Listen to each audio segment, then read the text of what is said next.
이게 한 개도 안 맞춰지는 시대가 왔다는 느낌? 대부분의 회사들이 급여가 충족할 만큼 주지는 않잖아. 그러면 직무가 맞든지 조직 문화 아니면 동료가 맞든지 해야 되는데 그것도 안 이루어지는 시대가 와버렸나? 서로 존중하지 못하고 배려하지 못하고 사랑하지 못하는 그런 회사면 출근하는 거 힘들 것 같다 진짜.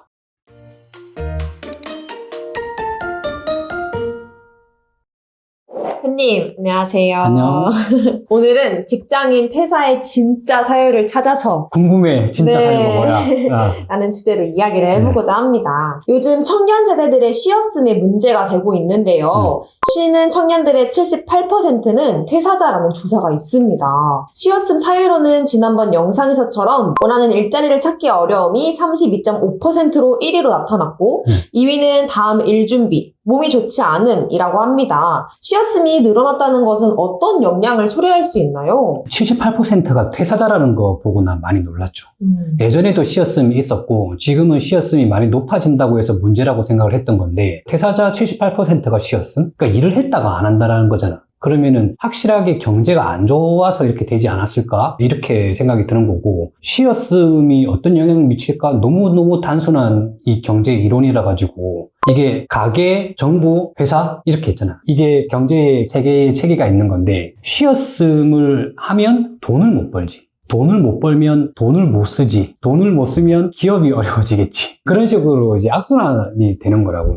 지금 우리나라 같은 경우가 지금 악순환에 빠진 거 아닌가? 왜냐면은 지금 우리 가계담보대출이 천몇백 조 늘어나고 있고 기업의 대출도 엄청 늘어나고 있는 상황에서 지금 나이 때 돈 벌어야 될 사람들이 쉬었다? 이러면은 소비 내수가 무너질 가능성이 있겠죠? 지금 아주 안 좋은 케이스이기 때문에 정부에서는 예전처럼 뭔가 사람들한테 이제 돈을 좀 활성화시킬 수 있는 그런 방법들을 고민을 하고 있는 것 같은데 당끼리 좀 싸우니까 그게 잘 안 이루어지고 있는 것 같아. 어쨌든 돈이 좀 풀려야 되는 것 같은데 지금 잘 안 풀리면 내수 부진까지 이어지면서 악순환으로 넘어갈 수 있다. 그런데 청년들이 어렵게 직장에 들어가고도 직장을 그만두는 일도 많아지고 있는데요. 대표님께서도 지난 10년 동안 퇴사하는 사유가 직무 부적합이라고 하셨는데요. 이 내용에는 지금도 동의를 하시는 건가요? 동의를 해요. 왜냐면 이건 응답하는 설문 자체가 직무 부적합, 조직 부적합, 급여, 대인관계 갈등 이렇게 있으니까 이걸 선택할 수도 있긴 한데 그래도 1등이 직무 부적합이 계속 나왔어 지금까지 내가 알기로는. 그 다음이 이제 조직이라든지 임금, 그 다음에 대인관계 이런 쪽이었는데 어쨌든 1등이 계속 나왔다. 그런 측면에서는 좀 동의를 하는 편입니다.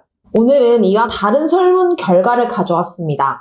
직장인 2명 중 1명은 퇴사하는 이유를 숨긴다. 잡코리아에서 퇴사한 경험이 있는 직장인 약 2,000명 정도 숨긴 퇴사 사유를 설문조사를 해봤습니다.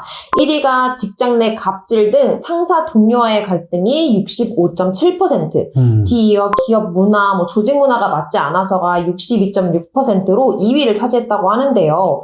이에 대해서는 어떻게 생각하시나요? 지금까지 우리가 알고 있던 직무 부적합 때문에 그만둔다는 게 아니라 실제 사유는 갑질 아니면 조직 문화 이런 것들이라고 이야기하잖아요. 그러면 여기에서 좀 데이터가 있으면 좋겠다 생각이 드는 게 기업 규모별로 어떻게 바뀌는가 궁금하긴 한데 내가 왜 그렇게 생각을 하냐면 여러분이랑 나랑 별 차이 안 나잖아.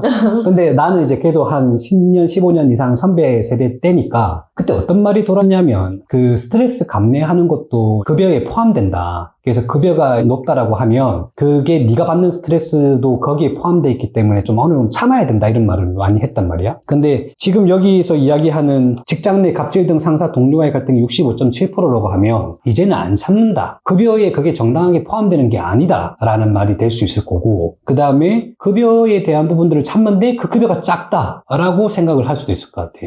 우리가 입사를 했을 때도 그렇고 우리가 채용을 할 때도 똑같은 원리가 포함이 될 것 같은데 우리가 채용을 할 때는 직무에 적합한지를 보는 거고 조직에 적합한지를 보는 거란 말이야. 이 두 개를 가지고 채용 설계를 하잖아. 그리고 지원자가 회사를 고를 때는 환경 적합도라고 해서 출퇴근 거리나 급여 이런 것들을 이제 고려를 한단 말이지. 그러면 자기가 구직을 할 때 직무 적합이랑 조직 적합, 환경에 대한 적합 이 세 가지를 고려를 했단 말이지. 근데 급여는 좀 낮지만 직무가 급여가 좀 적합할 수도 있는 거잖아. 그리고 그 직무가 딴 데는 없어. 이 직무 자체가 급여가 조금 낮은 거야. 근데 난 그 일이 너무 좋아. 그러면 안 그만둘 수 있겠지. 그리고 직무는 좀 마음에 안 들어. 급여도 좀 별로 마음에 안 들어. 근데 조직에 있는 사람들이 너무나도 함께 일하기 좋고 사람이 좋다. 그러면 또 참을 수 있잖아. 그리고 직무도 좋고 조직도 좋은데 급여가 안 좋으면 또 참을 수 있겠지. 그래서 이 세 개의 관계 중에서 한 개도 안 맞춰질 때 퇴사를 한다라고 생각을 하거든. 그래서 여기 설문에 봤을 때 상사 동료와의 갈등이 65.7%라고 이야기해서 떠난 사람이 만약에 기업 규모가 작은 기업이라고 한다면 그럴 수 있다. 기업 규모가 큰 데다 이렇게 이야기한다면 요즘 우리 MZ세대의 성향이 조금 나오는 나 이제 안 참아 이런 거일 수도 있어. 근데 기업 규모를 보면은 아마 이쪽 비율이 더 높을 거라고. 기업 규모가 작은 사람들이. 그리고 62.6%가 이위로 조직 문화가 맞지 않아서라고 하는데 조직 문화는 원래 안 맞아. 우리 집에 들어가도 엄마 아빠랑 싸우고 동생이랑 싸우는데 어떻게 회사에서 사람이 안 불편할 수가 있겠어. 그런데 급여가 여기서 작아버리면 나는 좀 참기 힘들 거라고 봐. 그런 측면에서 볼 때는 이 직무에 대한 적합, 그 다음에 조직에 대한 적합, 그 다음에 이제 상사 동료와의 그런 갈등 이런 것들이 한 개라도 어긋난다라고 하면 이제 좀 잘 안 참는다라는 느낌이 된 거지. 내 생각이 그래요. 그러면 직무와 급여, 조직 등 조화가 이루어지지 않기 때문이라는 말로 들리는데 맞아요. 참을 수 있는 조건이라고 한다면 적어도 내가 이것 때문에 참는다라는 핑계 아니면 거기에 대한 보상 같은 게 있어야 될 거잖아. 그러니까 직무가 마음에 안 들어. 근데 직무가 마음에 안 들어서 떠났어. 그러면은 지금까지 내가 배운 게 아닌 걸로 이직을 할 거야. 그럼 이직이 되나? 내가 했던 일로 이직을 해야 되는 거 아니야? 그러면 직무가 맞지 않아서 떠났다고 했는데 직무를 안 맞춰버리면 채용이 안 될 거 아니야. 그럼 직무가 안 맞다라는 말을 평생 하고 살 수는 없을 거야. 대학을 다시 나오지 않는다면. 아니면 직업훈련을 통해 뭐 6개월, 1년 이런 훈련을 통해서 자기가 지금까지 했던 것들을 바꾸어서 다른 데 입사를 해야 되는데 다른 사람 같은 경우는 가만히 있나? 대학도 나온 데다가 직업훈련도 받고 이제 입사를 해야 겨우 되는 상황인데 나는 솔직히 대부분의 모든 사람들이 직무에 부적합한 상태로 일을 하고 있을 거다라는 생각을 하고 있는 거고 그럼에도 불구하고 우리가 회사를 다니는 이유는 동료 아니면 짜증나지만 그래도 다른 데보다 급여가 높아 이런 거였던 거잖아요. 급여가 높으면 직무가 좀 부적합하고 조직 문화가 부적합하고 동료 상사와의 관계가 좀 안 좋다 하더라도 난 좀 참을 수 있을 것 같아. 그게 참기 힘든 수준이라면 그 급여를 떨어뜨리면서 이직을 할 수 있겠지만 어느 정도는 참을 수 있다. 이 정도 참을 수 있다. 사람이 핀치에 몰려가지고 멘탈이 나가기 전까지는 참을 수 있다라는 거지. 그래서 이 세 개의 틀 중에서 한 개라도 안 맞춰주면 붕괴된다. 직업인으로 삶이. 근데 걱정이 되는 건 있어.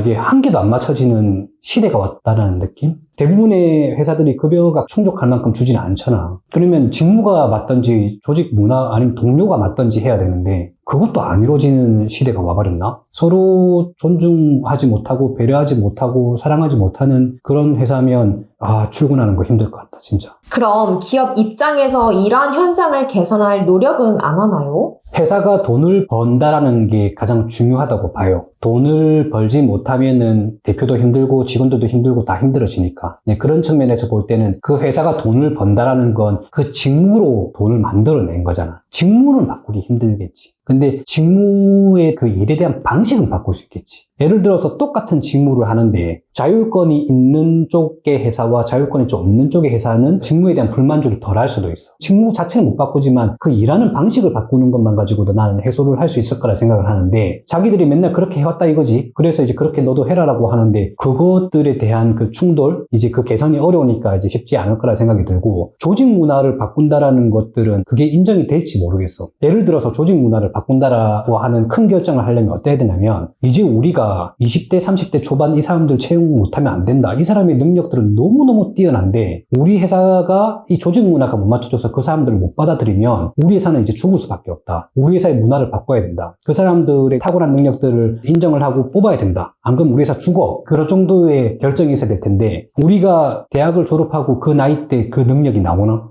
쉽지 않은 것 같아. 그러니까 조직 문화를 바꾸는 건 천천히 바꾸는 것들은 어느 정도 그러니까 젊은 세대들이 회사에 점령을 하면서 바꿀 수는 있겠지. 근데 다음 세대를 뽑기 위해서 조직 문화를 바꾸는 일은 쉽지 않을 것 같다. 돈 없으면 또 급여를 못 올리고 회사에서 많은 노력들을 하겠지만 적어도 그 교환이라는 게 있잖아. 회사에서 어떠한 조치를 했을 때 거기에 대한 비등한 수준이나 비등한 수준 이상의 좋은 점이 돼야 되는데 그걸 우리 밑에 세대들이 만들어낼 수는 있을까? 걱정이 좀 들긴 해요. 너희 회사가 안 바꾸니까 우리가 못 가라고 할 정도로 우리가 그렇게 뛰어난 건 아닌 것 같다. 그 생각이 들어요. 그럼 우리 입장에서는 어떤 결정을 해야 하나요? 좋아요, 구독, 알림 설정까지. 지극히 내 개인적인 생각이에요.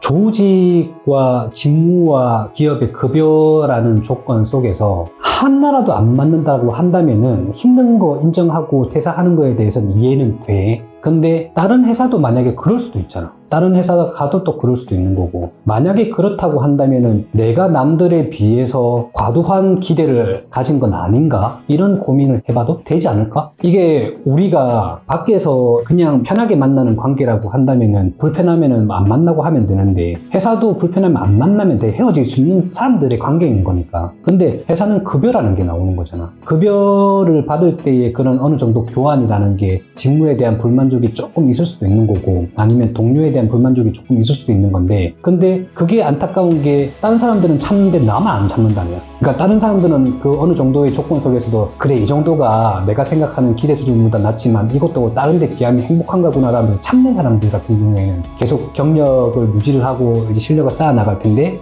만약에 내가 다 그냥 어떤 회사를 가도 만족하지 못한다고 한다면 그 다음이 없을 것 같아요. 그래서 제가 혹시나 이거 보는 사람 중에 내가 조금 과도하게 바라는 게 있다라고 하면 일단 다른 회사 가봅시다. 다른 회사 가봤는데 갈 때마다 만족하는 게 하나도 없다? 나도 혹시 잘못된 건 아닐까 생각해 볼 필요가 있다. 그렇습니다. 이상입니다. 다음에 또 좋은 주제로 봐요. 혹시 궁금한 주제 있으면 댓글 남겨주세요. 안녕.